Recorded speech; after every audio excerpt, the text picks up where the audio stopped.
Open it in the book of Psalms, chapter 148.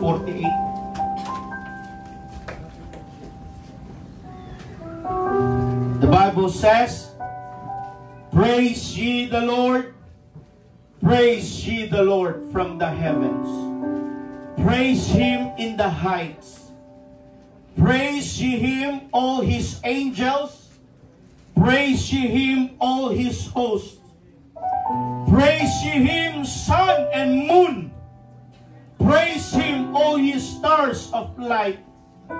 Praise Him, ye heavens of heavens, and ye waters that be above the heavens. Let them praise the name of the Lord, for He commanded, and they were created. He hath also established them forever and ever. He hath made a decree which shall not pass. Praise the Lord from the earth, ye dragons and all deeps, fire and hail, snow and vapors, stormy wind fulfilling His word, mountains and all hills, fruitful trees and all cedars, beasts and all cattle, creeping things and flying fowl, kings of the earth and all people, princes and all judges of the earth, both young men and maidens, old men and children. The verse 13, let them praise the name of the Lord, for His name alone is excellent. His glory is above the earth and heaven. Once again, let them praise the name of the Lord, for His name alone is excellent. Hallelujah. His glory is above the earth and heaven. He also exalted the horn of His people, the praise of all His saints, even of the children of Israel, a people near unto Him. Praise ye the Lord. And in Psalms chapter 150 verse 6, let everything that hath breath praise the Lord. Psalms 150 verse 6, let everything that has breath praise the Lord. Praise ye the Lord.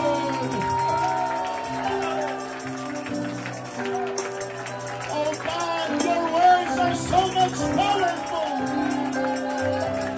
Mula sa langit ng kalangitan hanggang sa ibabaw ng lupa, magpupuri sa iyo, Panginoon. Ang mga salita mo, Panginoon, sa umagang ito, bigyan mo ng kapangyarihan to convict us once again. Pangunahan mo ang serbisyong ito, Panginoon Jesus. Nauuwi kami lahat mamaya ng busog na busog. May daladalang tagumpay sa umagang ito. Bigyan mo ng kalayaan ang bawat isa na magpuri sa iyo. Ang lahat ng may hilinga, ang lahat ng may bibig, lahat ng may kamay ay magpupuri sa nag-iisa mong pangalan. We rebuke all kinds of strongholds. We rebuke that every chains, oh God, hallelujah. Palayain mo kami, Panginoong Hesus, sa umagang ito. Kasihan mo ng iyong banal na Espiritu Santo, Ama. Ang mga gawa ng kaaway ay itaboy mo, Panginoong Hesus. Be with us this morning, oh God. I can do nothing without you. We can do nothing without you. It is your presence. It is you, oh God. Hallelujah. Hanggang patuloy kaming bumababa, Panginoon. Patuloy kang maitaas, Panginoong Hesus, sa dakong ito. Pagpalain mo ang aming mga kaluluwa. Pagpalain mo ang iyong mga salita sa umagang ito. In the name of Jesus Christ of Nazareth, we pray. Amen. Come on, worship Him.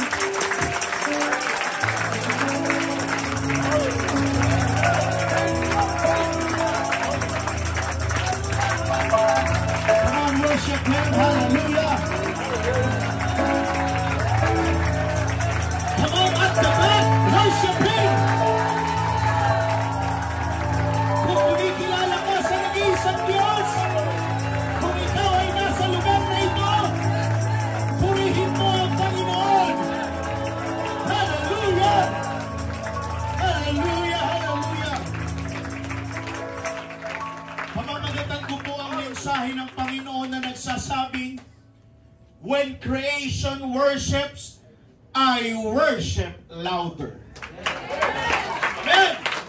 When creation worships, I worship louder.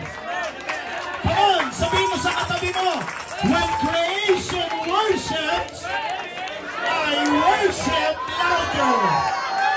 Come on, let's claim right now, right here in the name of Jesus. By the authority of the name of Jesus and by the power of His name, Panginoon, ibuhos mo ang iyong banal na Espiritu Santo. When creation worships, I worship louder. Thank you so much. Please be seated.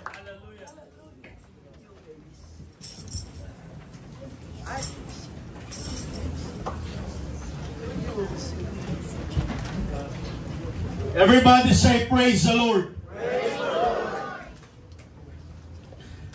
Sino po dito sa inyo yung maagang gumigising? Ba't ang dami niyang people na nagsabing maagang gumigising? Alam ko tanghali kayo gumising. Hallelujah. Sino nga maagang gumigising dito? Amen. Dahil mayroon tayo, of course, meron tayong pasok. Merong iba papasok sa eskwelahan. Pero may mga tao talaga na tanghali gumising. Now, the thought of this sermon, mga kapatid, that have you ever stepped outside early in the morning before the world wakes up and just listen? Yung araw sa umaga, sumisibol sa silangan, nagbibigay siya ng liwanag. Araw-araw po yan. Wala pong patid, mga kapatid.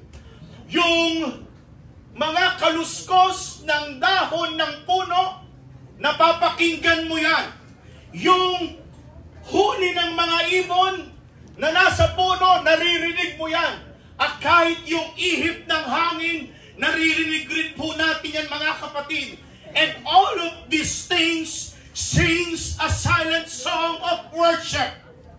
Because the whole chapter of Psalms 148 is a beautiful picture, mga kapatid, na kung saan from the heavens down to the earth below, lahat po ng nilikha ng ating Panginoon, maniwala kayo sa hindi, it made worship Him.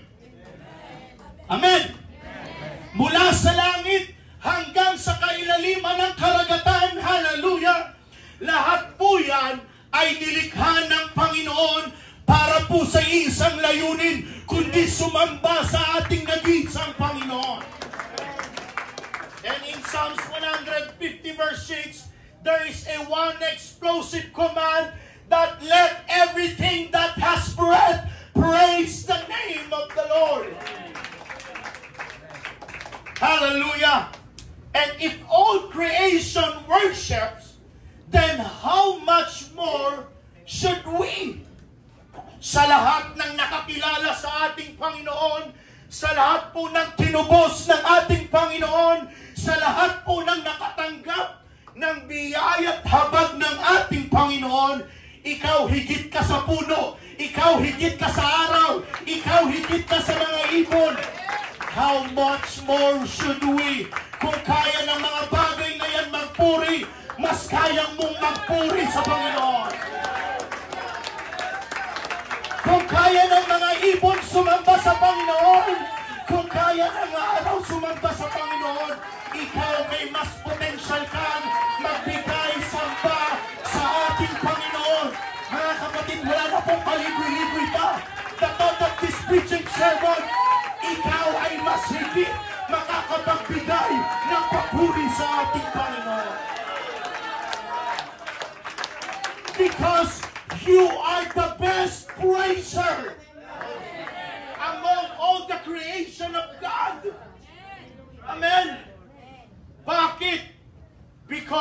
creation praises God by design.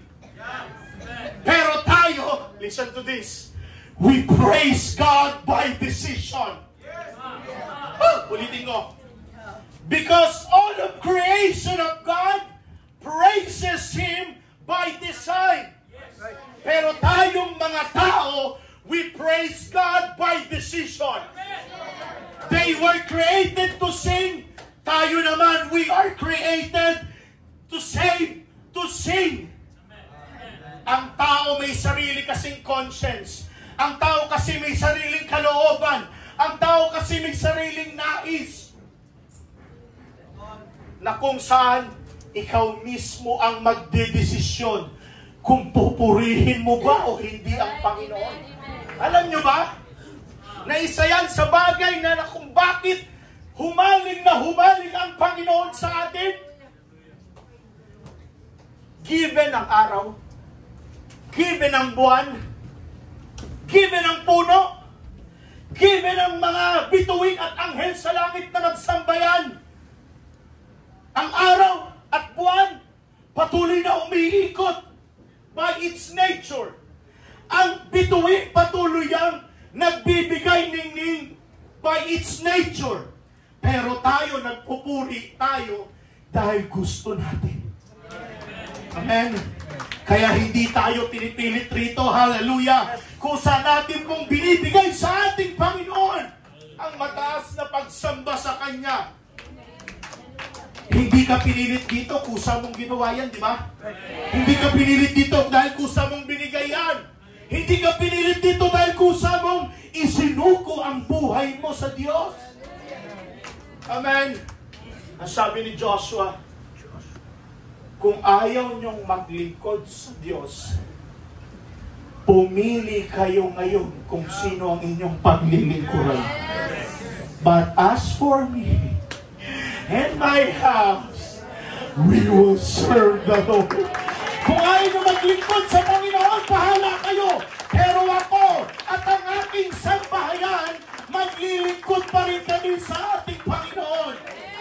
Ito yung sinabi ni Joshua na kahit anong mangyari, kahit dumating man ang kasakiman, dumating man ang pangit na sitwasyon, dumating man ang maganda o hindi magandang sitwasyon, pipiliin pa rin namin sumamba sa ating Panginoon.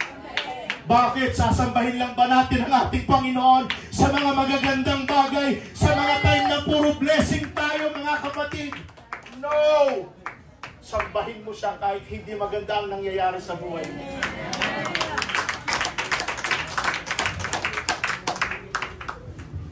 All creation worship God. In Psalms 148 refers with a heavenly choir. Praise the Lord from the heaven. Praise Him in the heights above. Praise Him, all His angels. Praise Him, all His heavenly hosts.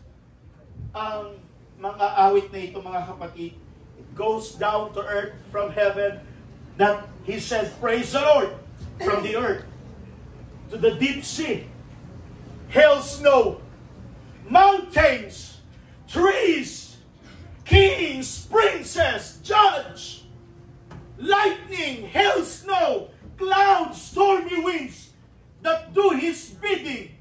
Everything in creation praises God simply by doing what they were created to do.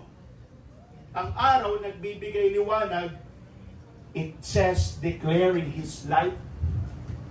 Ang bituin nagniningning, show His glory. Ang mga bundok ay matatayog, displaying His strength. Ang mga ilog ay patuloy na umaagos, revealing His life. Maski ang kulog at kidlat, it obeys His command. Naniniwala ba kayo na ang lindol ay kayang pasunurin ng Panginoon? Hello? Naniniwala ba kayo na ang lindol kayang pasunurin ng Panginoon? Naniniwala ba kayo na kontrolado ng Panginoon ang mga bagyong dumadating sa bansang Pilipinas? Kontrolado ng Panginoon ang mga lindol na dumadaan sa Pilipinas? Patuloy lang lahat ng yan ay kayang pasunurin ng ating Panginoon. Nature never rebel. The wind never argues. The waves never question. They just obey, and obedience is worship. Yes. Mga kapatid, kung ang mga lindol at ang bagyo, ang mga puno, ang bundok, sumusunod sa Panginoon, dapat tayo rin. Come on, preach it. Because they created just to obey, and obedience is worship. Amen. Do you believe if I say, anything that can create sound, they can praise? Yes. Amen. Anything that creates sound, they can praise. Yes. Kung ang kulog ay nagpupuri, kung ang kidlat ay nagpupuri, that is the main reason why pala, listen to this, sa panahon ni Joshua, nanalangin siya sa Panginoon, araw, tumigil ka. Sun, stand still. Moon, stand still. Tumigil ka. Oh, hallelujah. Hindi nyo ata ako naiintindihan, mga kapatid. Hallelujah. Makapangyarihan po ang pagpupuri ng araw at buwan. Hindi yan tumitigil, umikot. Hindi yan tumitigil, magbigay, liwanag. Watch this. Pero kapag ang tao na ang nagsimulang magpuri, hindi pa rin ako naiintindihan, mga kapatid. Kung ang araw kayang tumigil, kung ang buwan kayang tumigil, magbigay paan lang sa pagpupuri ng tao.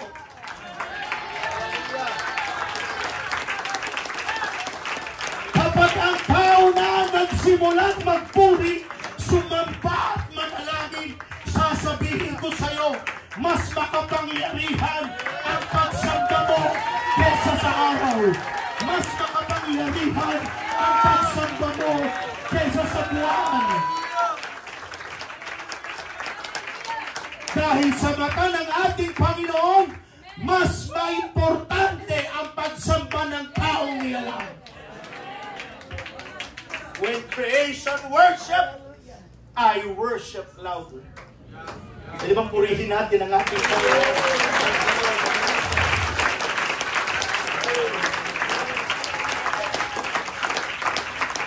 Nakakalungkot lang isipin, mga kapatid, this past few days, weeks ang lumilipas, yung mga taong walang alam at mangmang sa salita ng ating Panginoon, kung kailan dumadating ang mga kalamidad, hallelujah, doon lang sila tumatawag sa ating Panginoon. Sabi nung nasa dorm na sa Bogo City, oh Jesus, oh Jesus, oh Jesus. Tabang Lord, oh Diyos ko, Ginoo. Magpupus sa Facebook ng mga Bible verse, which is ngayon lang nila ginawa dahil may kalamidad na dumaan. Magpupus pa ng realization. Ang sabi ng isang post, mga kapatid, nabasa ko, 12 years sa barko, naipundar ang bahay na ito, 2 palapag na gusali. Sa isang iglap, dumating ang lindol. Nawala ang lahat ng kanyang pangarap, pati ang sasakyan na daganan. Kaya imbis daw na mag-impok tayo ng mga material na bagay dito sa lupa, mag-impok tayo para sa kalangitan, sa langit, upang pagdating ng panahon, sa kalamidad, meron tayo maihinga ng tulong.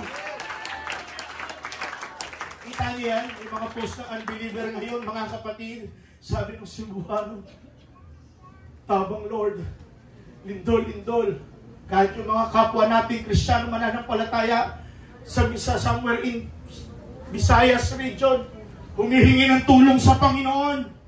Yung iba, mga kapatid, sabi, shucks, lindol, grabe. Repent na. Alam mo yung mga taong gano'n, hipokrito ang dating ng mga kapatid. Tatawag lang sa Panginoon pag may kalamidad. Maaalala lang ang Panginoon kapag sila'y nahihirapan na. At isa yan, lindol na yan, bagyo, nakaparaanan ng Panginoon para manumpalik at tumawag kayo sa akin. Bakit? Nakakalimot na kayo sa akin eh. The Lord is angry. I say it again, the Lord is angry. The Lord is angry sa mundong ito. Ang Diyos ay galit. But, huwag niyo lang ako misinterpret. Ang Diyos ay galit. It is a righteous angry. God is a God of love. But don't forget that God is the God of wrath. Kaya nangyari sa panahon ni Noe, na kung saan, sabi mismo ng Panginoon, Genesis chapter 6 verse 11, now the earth was corrupt. Oh, panahon pa lang ni Noe, may corruption na. Hallelujah. The earth also was corrupt before God. Bago pa nag-trending sila Diskaya, bago pa mag-trending mga kapatid society ko, may corruption na sa panahon ni Noah. And the earth was filled with violence. Next, and God looked upon the earth, and behold, it was corrupt. For all flesh and has corrupted his way upon the earth. So God said unto Noah, the end of all flesh is come before me. For the earth is filled with violence through them, and behold, I will destroy them with the earth. Matindi. Kung kailan lang sa sanlibutan nakakaramdam ng takot, nakakaramdam ng panganib, doon lang lalapit sa Panginoon. Oh, come on mga kapatid, tayo, iba tayo sa kanila. Sa panahon man ng kawalan, sa panahon man ng panganib o meron o wala, sa panahon man ng kasaganahan, nandito pa rin tayo sa church. Sa panahon ng kawalan, sa panahon ng karamdaman, nagkat ka pa rin ako po sa church. May pangangailangan man o wala, nandito pa rin tayo sa church. Why? We are patiently waiting for the coming. Patuloy na nagpapasalamat sa kabutihan ng ating Panginoon. At salamat sa Panginoon, hindi tayo kagaya ng sa sanlibutan. Sila, hallelujah, nasa huli ang pagsisisi. Pero tayo, nasa unahan palagi ang pagsisisi. In his illustration, this illustration, when Jesus entered Jerusalem on a donkey, people shouted, Hosanna, Hosanna, Hosanna. The Pharisees told him to silence them. Come in. But Jesus said, sabi ng Panginoon, if they keep quiet, I will let the stones cry out. In other words, creation will not be silent. Kahit tanggihan pa natin na magpuri, makinig kayo, kahit ayaw natin magpuri, kahit tanggihan man natin sumamba sa Panginoon, magpupuri ang mga bundok, magpupuri ang karagatan, magpupuri ang buong himpapawid. They take our place. Hindi yan titigil dahil nilikaya ng Panginoon para patuloy silang sumamba sa Panginoon. But here's the truth. Listen to this. I refuse to let the rocks, stones, do my worship for me. Ulitin ko. I refuse to let the rocks do my worship for me. Ayoko ang mga bato ang magpuri. Gusto ko ako. Ayoko magpuri ang mga puno. Gusto ko ako ang magbibigay ng papuri sa ating Panginoon. Ito kasi yung hinahanap ng Panginoon, mga kapatid.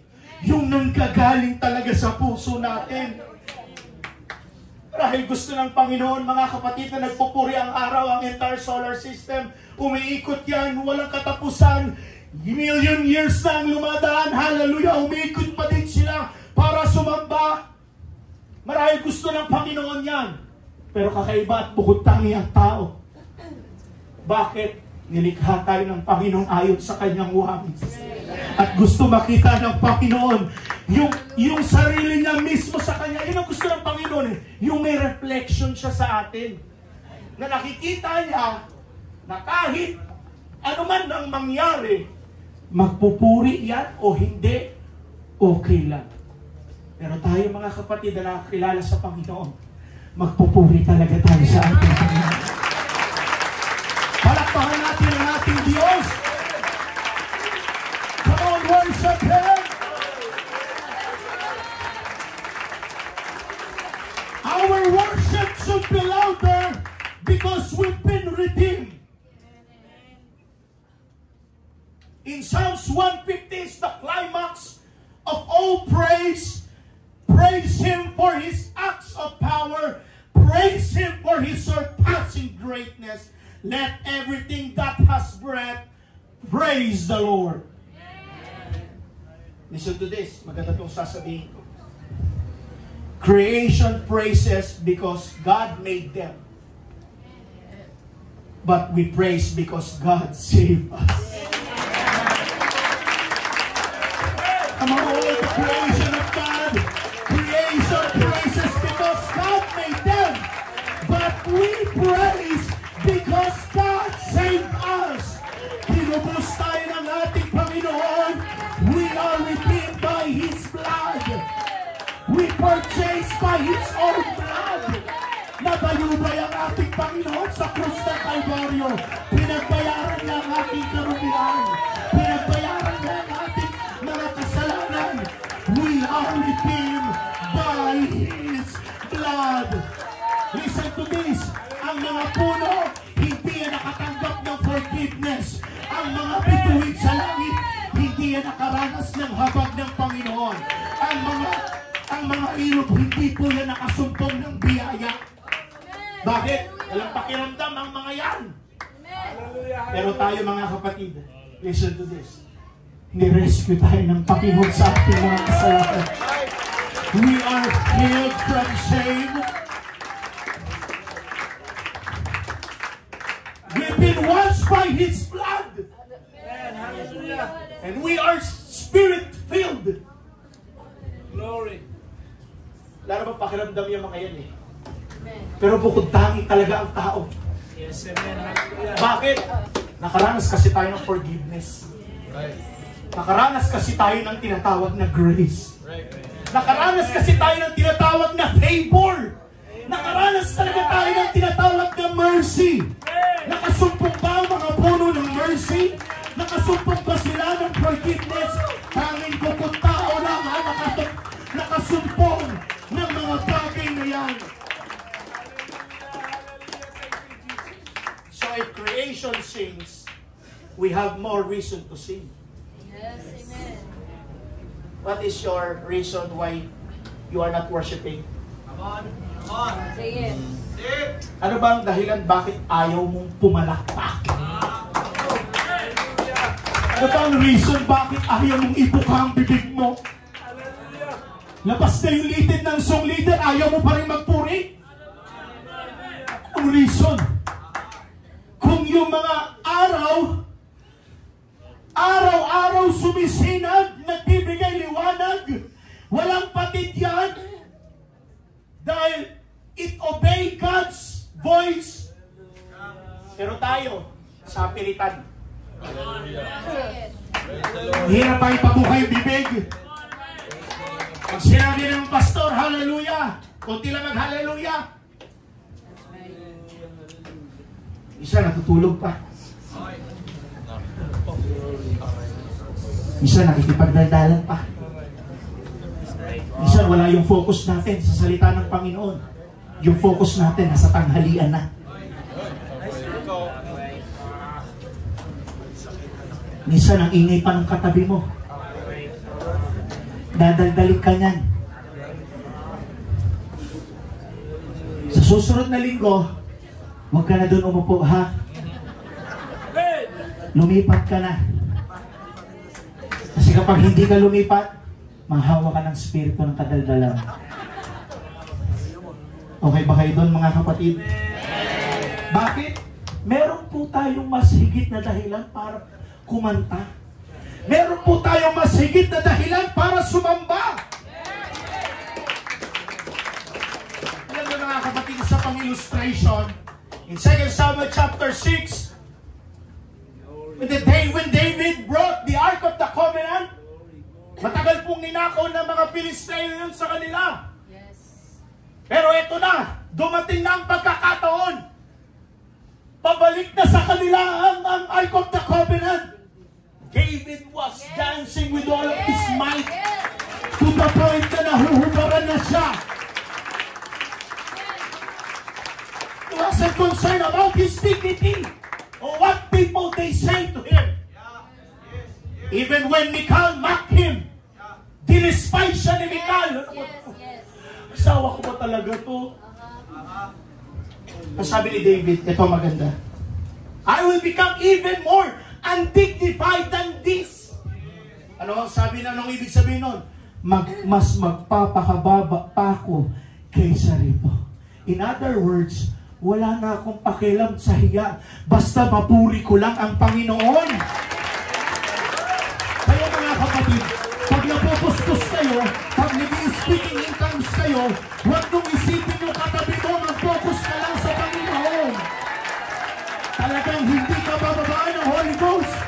Kung concern mo yung katabi mo, kung concern mo yung sasabihin ng ibang tao sa'yo.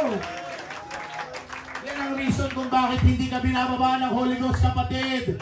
Mas iniisip mo pa yung katabi mo. Ano na kaya itsura ko? Tulo na ba uhog ko? Tulo na ba yung sipon ko? Kaya hindi ka binababaan ng Holy Ghost. Mag-focus ka kasi sa Panginoon. Ang tagal-tagal mo na dito, ilang taon ka na. Hindi mo pa matanggap ang Holy Ghost? Well, it depends on God. It depends on you. Ibuka mo kasi ang bibig mo. Hallelujah. Hindi kasi pumapasok ang Panginoon sa pusong contaminated. So dapat, kung gusto mong pumasok ang Panginoon sa buhay mo, you should come out to repentance first. You should ask for forgiveness. At hayaan mo ang Panginoon ang magmaniobra ng buhay mo. Magmaniobra ng puso mo. Hayaan mo ang Panginoon. Diba? Why? Alam kasi ni David na kung sino yung nagpalaya sa kanya. Alam kasi ni Haring David kung sino yung nagpatawad sa kanya. At alam niya kasi kung sino yung nagbibigay ng pagpapala sa kanya. Walang iba ang ating Panginoon. David wasn't worshiping to perform. He was worshiping from passion. So when creation worships silently, David worships loudly. And that's our call to do also. When the sun shines, it prays, we raise our hands.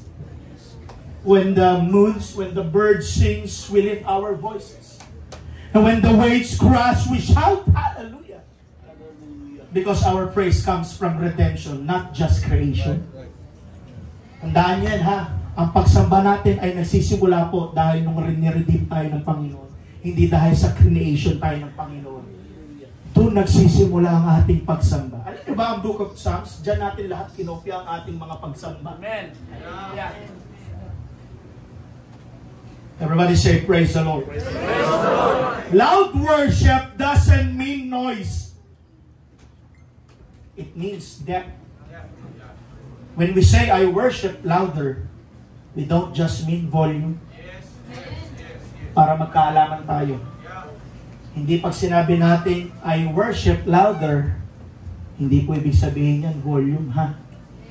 We mean intensity. We mean heart. We mean truth.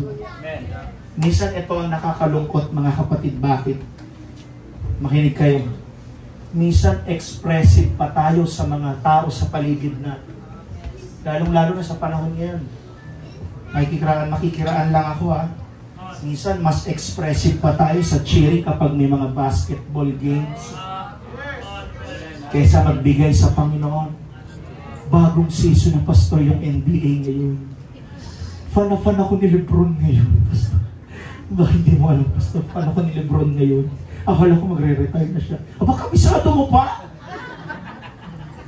Samantalang pag pinakabisa at supertake sa'yo, hindi mo alam. Yung mga Kristiyano na nag-idolize pa sa mga artista. Yung mga Kristiyano na imbes mag-devotion, nagpupuyat sa gabi. Sa K-drama, Pupuyat. Naka-Netflix. Oh, come on, Pastor. Tatapusin mo talaga 10 episodes, Brad. Grabe naman yun. 10 episode, tatapusin mo talaga. Tapos ngayon, pag preaching, gusto mo maaga na matapos. Pero pagdating sa panalangin, wala pang 5 minutes, inaantok na. Come on, sa lahat ng dito magsabi, praise the Lord! Ba't kaya ganun, no? Pagkainan, ang lakas-lakas natin. Pagdating sa gala, ang bilis-bilis natin. Pagdating sa outing, wala pang alas 5, nandito na tayo sa church. Nakakahiya sa Panginoon yan.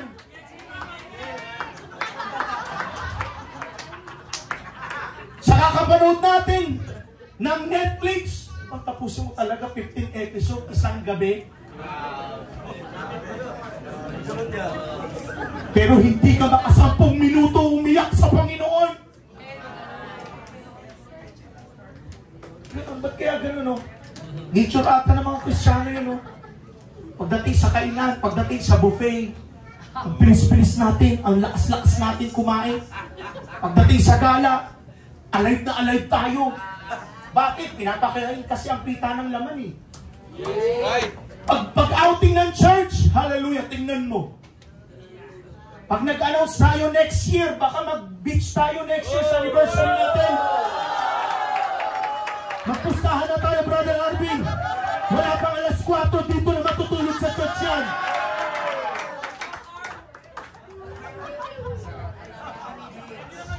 Pag birthday ni Pastor Judah, midweek ang dami. Pero pag regular, kakaunti yan. Walang kainan yan, eh. Wala kayo, matamaan kayo dyan, saluhin nyo ito. Panalangin ko nga mga kapatid bilang likod nyo, sana ganito lagi karami umattend during regular midweek natin. Pero pag birthday ko mga kapatid, present ang buong congregation. Pero pag yung ordinary, midweek lang, tapos yung magtuturo, hindi mo pa anlasa na magturo. Pas mo na dyan. Ano lang sasabihin yan. Ba tayo? Pag nag-announce na tayo, Ate Jo, next year, magdagat tayo, anniversary. Yes. Wala pang ambagan. Dito na po sabihin. Ang bilis-bilis natin pagdating sa ganyan. Talaga, magda-down na kaagad. So, dito kami, exclusive kami, dito room namin, sama-sama kami. Yung may aircon, yung komportable kami. Dito kami, mauna kami dyan. Pero 5 minutong manalangin. Tagang.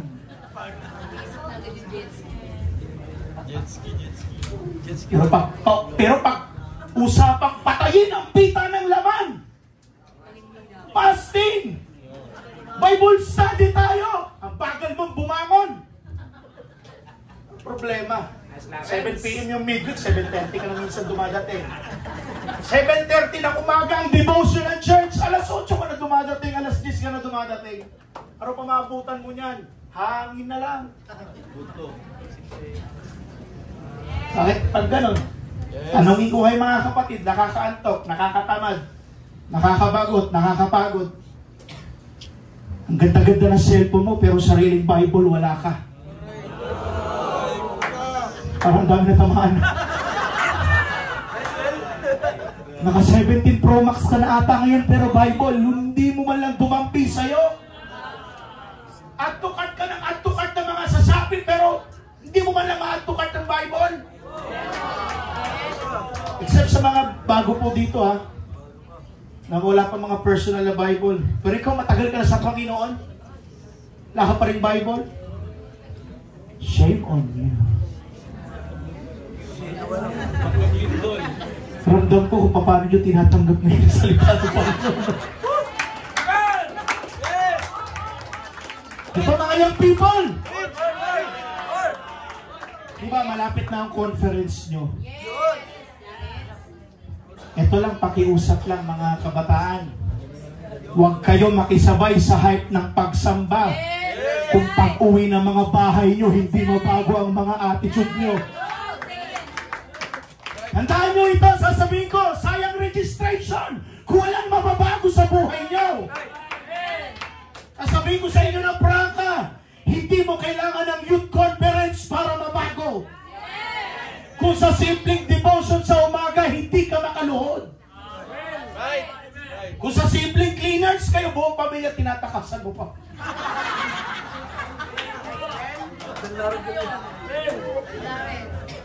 Make it a habit, church. Make it a habit. Isang tinatakasan natin, cleaners tayo ngayon. Sino cleaners natin ngayon? Sino? CJ Taras. Tiyasul ka tumakas ka. CJ Taras. Huwag naman natin iasa sa mga worker. Nandiyan naman si Jeroel, nandiyan naman si Shadri. Okay lang yan, Pastor. Pwede ba yung mga boting inumin natin? Bitbitin nyo yan! Namimihasa na kayo eh. Ano ba sabi dyan? No food, no drinks. Hindi ba kayo nakikinig? Sa bagay, tayo mga Pentecostal, matigas talaga ulo natin. Sa lahat ng matigas ang ulo, say Amen. Amen! Yung pala po ulo. Hallelujah. Bagputin natin after church service. Clean as you go. Huwag niyong iwan lang dyan. May nakikita pa mga kapatid na mga bote dyan, ha? Pakain ko sa inyo yan. Bawal nga kumain dito, pero yung iba may kumakain dyan sa mga bandang likod-likod. Mga kapatid, make it a habit. Kung tayo paging ganyan. Lapit na bumalik ang ating Panginoon. Ganyan pa tayo. Gusto ba ng ganyan? Damputin natin, pagkalat natin.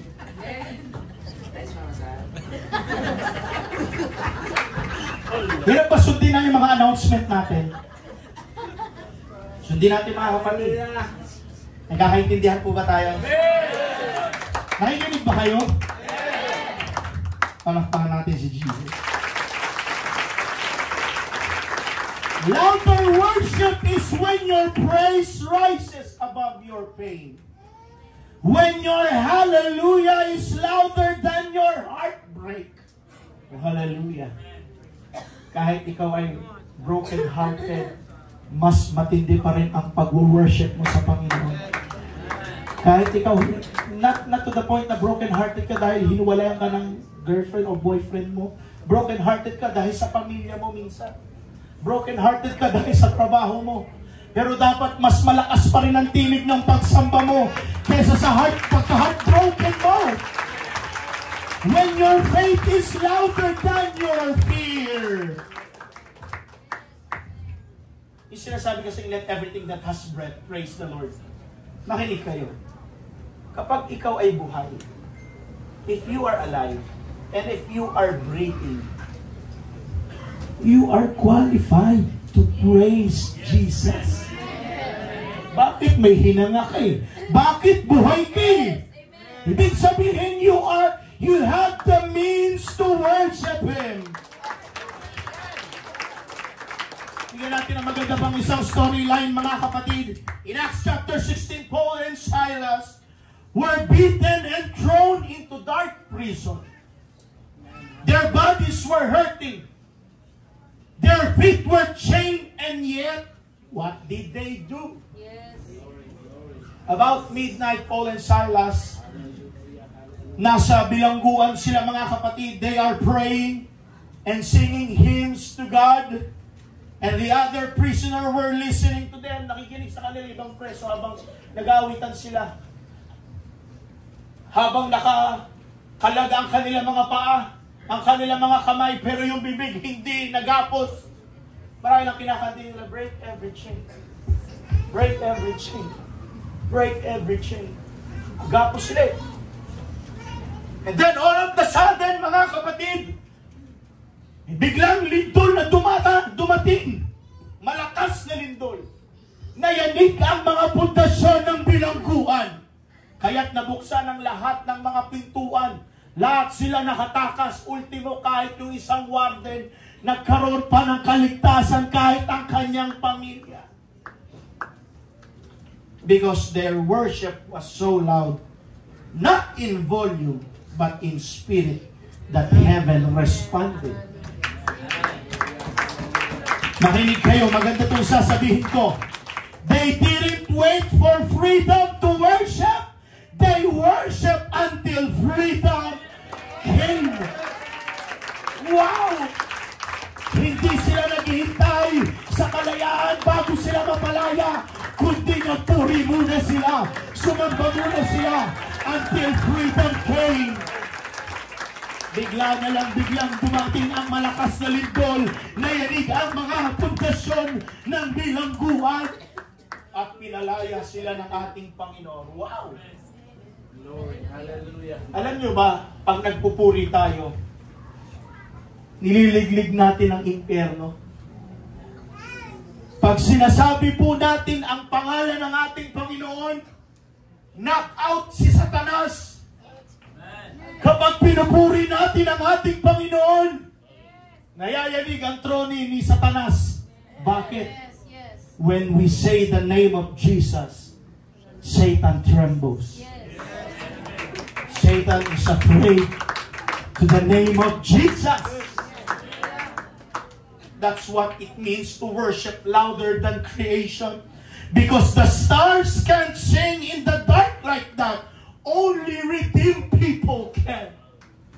Take note for that word. Only redeemed people can. Sa panahon na tayo po ay walang-wala. Sa panahon na tayo po ay hirap, hikaw sa buhay. Pero ikaw, huwag ka mag-alala. You are redeemed by the blood of Jesus. You are redeemed people. Pwede kang tulungan ng Panginoon. Pwede kang mapansin ng ating Diyos. Because tayo ay tinubos ng ating Panginoon. May nagtanong sa akin last time, Pastor, maliligtas ba ang hindi nabautismohan sa pangalan ng Panginoon? I also believe for the mercy. Makinig kayo. Sabi ng Panginoon, except a man be born of water and of the Spirit, he cannot enter into the kingdom of God. But I do believe in the mercy of God. I do believe for the grace of God. Bahala na ang Panginoon kung saan niya kukunin, kung saan niya dadalhin ng kaluluwa natin. At wala na tayo magagawa doon, mga kapatid. At salamat sa Panginoon. It is a wake-up call for every one of us. Sa amin po mga panauhin, lumapit po kayo sa Panginoon. Wala na pong pinaka-safe place na lugar bukod sa presensya na lang ng Panginoon. Hindi mo mahanap ang kapayapaan sa labas. Magulo ang gobyerno, magulo ang politika, magulo ang bansang Pilipinas, nagkakagulo ang mga tao. Pero sa sambahan, sa church, hallelujah, meron pa rin pag-ibig, meron pa rin pagkakaisa, meron pa rin kapayapaan dito. Sabi nga mga kapatid, ang panambahan ay puntahan ng mga taong makasalanan. Mali kasi yung pananaw ng ibang tao na ang simbahan daw ay para sa mga perfectong tao lang. Hindi po. Ang panambahan po ay para sa lahat ng taong makasalanan na inaabot at patuloy na inaabot ng ating Panginoon. Tayo lahat dito ay minsan nakasumpong ng biyaya, minsan nakatanggap ng pabor ng ating Panginoon. Kaya po ganito po kami kaingay magpuri, kasi ganito po kami ang tinatanggap ng Panginoon. Sabi po mga panauhin, kaya po ganito po kami, minsan umiiyak, minsan tumatawa, minsan lumulundag, kasi ganito po kami, binayaran ng Panginoon. Ganito po kami naabutan ng Panginoon. Ganito po kami nasaksihan ng Panginoon. And we are not ashamed to share the gospel of Christ. For it is the power unto God to salvation. Huwag po kayo magtakayo kung yung katabi mo maingay magpuri. Yan po ang kinalulugdan ng Panginoon. Yung ganyang klaseng pagpupuri. Yung katabi mo ngayon, Nagsusumikap lang din yan sa Panginoon. Kaya ikaw, magsumikap ka rin. Huwag na tayong minsan magpapikasan sa Panginoon. Minsan ibaba na natin ang ating kalabangan. Listen to this. Malapit nang bumalik ang ating Panginoon. Huwag tayong maabutan ng Diyos na puno tayo ng kalabangan, puno tayo ng bitterness, puno tayo ng hatred. Naway maabutan tayo ng Panginoon na mainit, masigasig tayo sa gawain. Are you with me? Because only people of God, all people, only redeemed people can. Sabi ng isang theologian, mga kapatid, ang entire solar system ay parang isang music disc daw yan, na kung saan everyday umiikot ang lahat ng mga planeta sa araw. Nagpupuri yan, minuminuto, araw-araw, segundo nagpupuri yan. But how about us? Minsan, mahirap pa tayo. Minsan, kinakailangan pilitin pa tayo. Minsan, kinakailangan hagilapin pa tayo. Kalabitin pa tayo para lang magpuri sa Panginoon. Pero ang sabi ng Panginoon, kung ayaw nyo, bahala ang mga batong magpuri.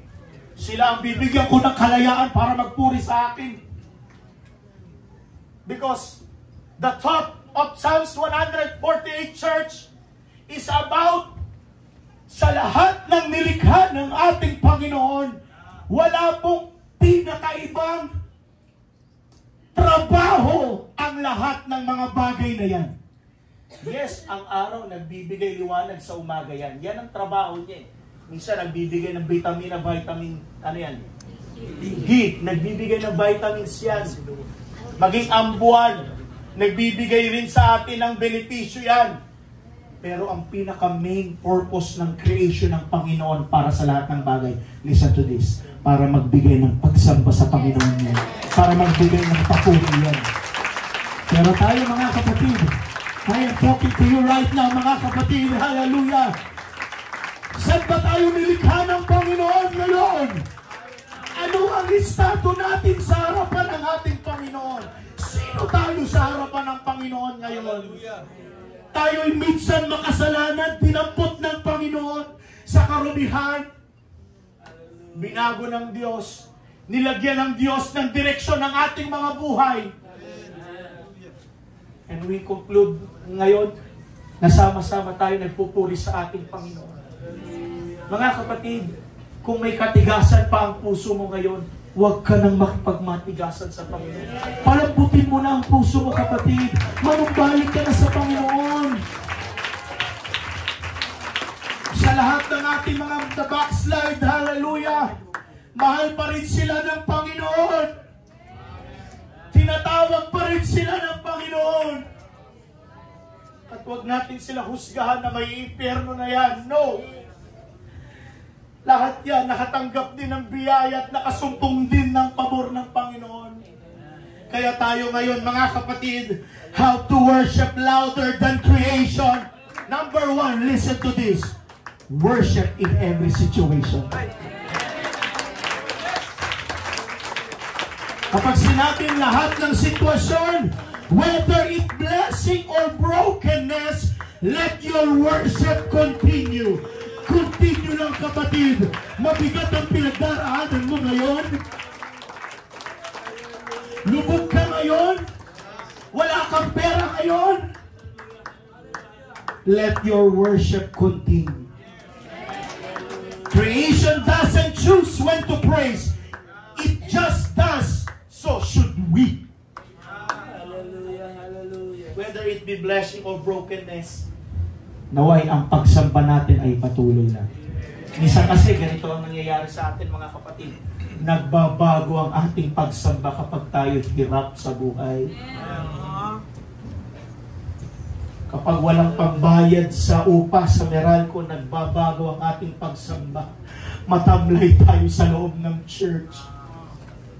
No, mga kapatid. Dapat hindi nagbabago yan. Kagaya ng mga create ng Panginoon, constant yan sila, tuloy-tuloy. Walang nagbabago, walang nabibigti sa create ng Panginoon.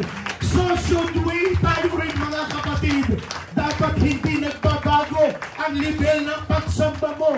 Kung ito ka pa rin. Huwag bababa. Mas maganda, tumataas ng tumataas. Bakit? Nile-level up din tayo ng Panginoon. Dati, you are nobody. Ngayon, mayaman ka na. Ngayon, may sasakyan ka na. Ngayon, may sarili ka ng bahay, hindi ka nangungupahan. Ngayon, maganda ang trabaho, negosyo mo ngayon. That is a blessing, comes from the Lord. Bakit? Nagbe-benepisyo din yan dahil marunong kang sumamba sa ating Panginoon. Pangalawa, worship with your whole being. Don't just sing with your lips. Worship with your life. Hindi lang kumakanta ka sa bibig mo, kundi ilagay mo sa buong buhay mo ang pagsamba mo. With your word, your choices, even your words. Lahat ng dapat lumalabas sa ating bibig, puro pagsamba dapat pala talaga yan. Ngayon, nasa panahon tayo ng puro thank you, mga kapatid. Kahit na lang sa Facebook, mga kapatid, share the Word of God. Saan mang platform, ibahagi natin ang salita ng Panginoon. Minsan kasi mas gusto nating piliin yung mga kalukuhan, mga nonsense na bagay. Piliin natin mag-share ng salita ng Panginoon. Sa trabaho ba, sa eskwelahan, kilala ka bang Kristiyano? Ikaw ang makakasagot niyan.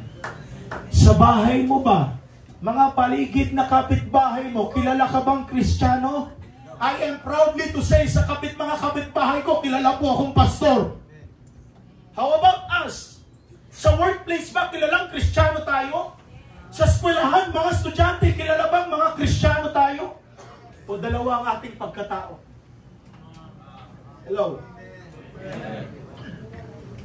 With your work, with your choices, and with your words. Lapit na ako matapos, mga kapatid. Pangatlo, of course, worship together. Mga kapatid,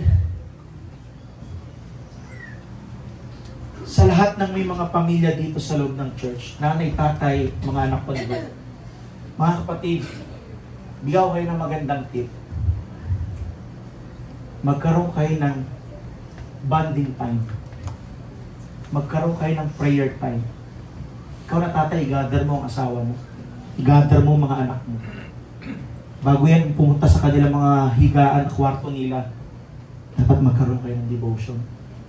Naalala ko before, mga kapatid, kahit ang tigas ng ulo namin, ayaw namin kasi nung gano'n, parang nawiwirduhan kami.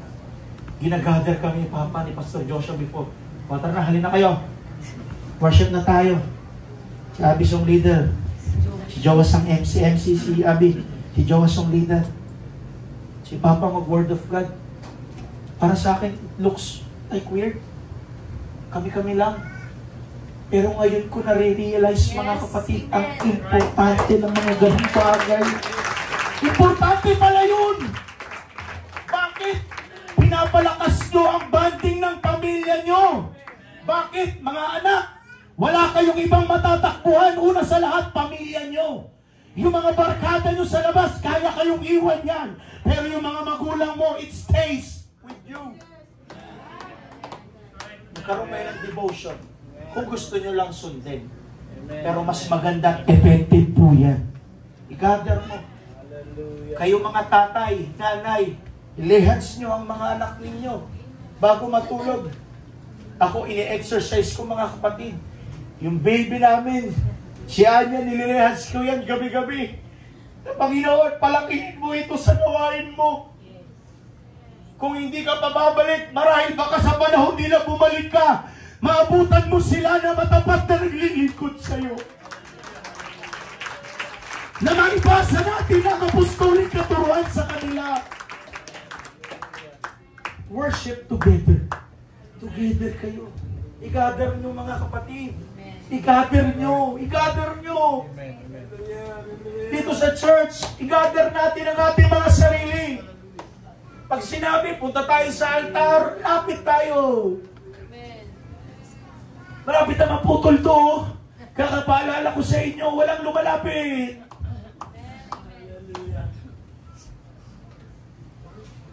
In Psalms 148 shows a choir of creation.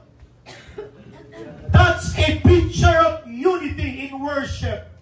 Our voices get louder when we worship together. Kapag maraming nananalangin, mas maganda. Pero kapag kakaunti ang nananalangin, mahirap. Our voices get louder when we worship together. Yan ang isa sa mga reason kung bakit gumawa ang Wall of Jericho eh. Sama-sama silang sumigaw. Sama-sama silang nagpuri sa Panginoon. Marami ko si Joshua lang ang sumisigaw. Matumba ka na! Wala. Matagal matumbayan. Pero lahat sila, pinaikutan nila 7 times. Tumba ang Wall of Jericho. Sana nawa mga kapatid, every revival, altar call, hallelujah, magkaisa tayo sa pagpupuri. Iisa lang ang ating direction, kundi ang mapaluguran ng ating Panginoon. Mag-focus tayo sa ating Panginoon. Everybody say amen. Amen. Worship with expectation. Worship invites God's presence and power. Just like Paul and Silas, your praise can shake prison and break every chain. Amen. Tayo tumayo lahat mga kapatid.